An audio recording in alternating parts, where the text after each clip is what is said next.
కానీ రాజ్యపాలనకు సంబంధించిన పూర్తి అధికారాలు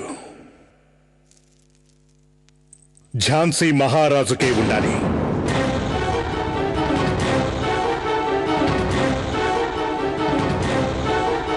నిస్సందేహంగా మహారాజా, మాకు సమ్మటమే. అందరూ అప్రమత్తంగా ఉండండి. మహారాణి మణికర్ణికా గారు దర్బార్కు వేంచేస్తున్నారహో.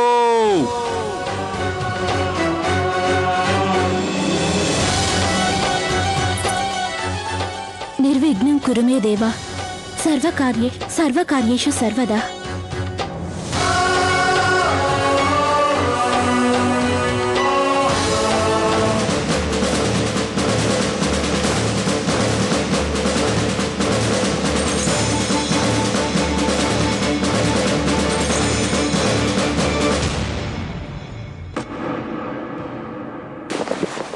Congratulations your majesty.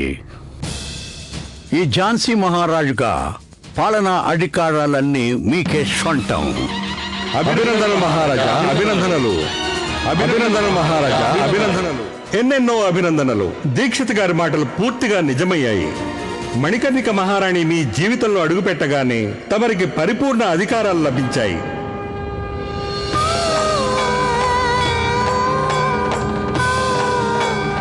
అలాగే ఝాన్సీని అదృష్టం వరించింది. తమ రాజవంశపు ఆచారం ప్రకారం మహారాణి గారికి తమరికి ఇష్టమైన నామకరణం చేయవచ్చు. అలాగే. కానీ మహారాణి మణికర్ణిక గారి నూతన నామధేయాన్ని మేము దర్బారులో ప్రకటించదలిచాం.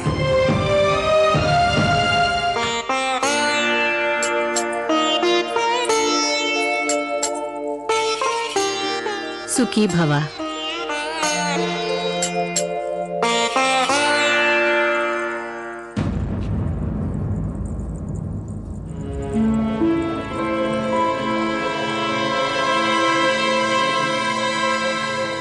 చూసావా శాంత, ఆ జీవన బంధం అంటే ఇలాగే ఎంతకి విడిపోదు. నోరు మూసుకోండి.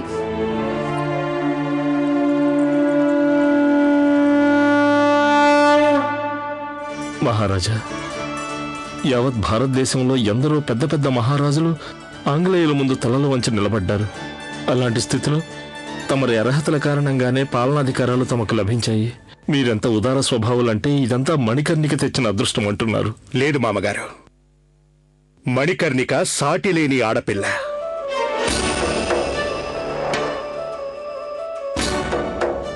అందువల్లేనేమో మా జాతకానికి తన జాతకం అలా కుదిరింది.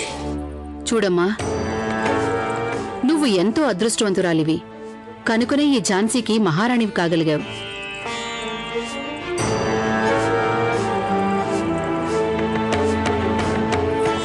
కానీ ఇది రాజభవనం.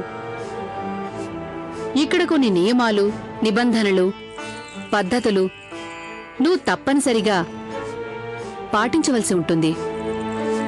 మీ రాజాబాబు ఏమైనా పొరపాటు చేశాడా? లేదు రాజాబాబు, నువ్వేం పొరపాటు చేయలేదు. పొరపాటు చేసింది నేను మమకారాన్ని అధికారంగా భావించాను.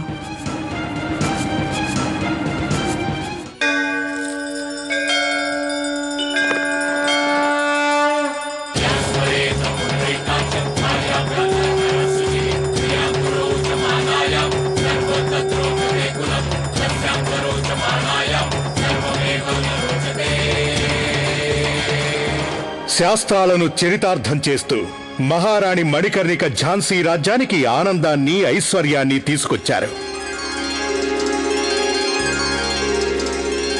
అందుకనే మేము ఆవిడికి చేసిన నామకరణం లక్ష్మీబాయి.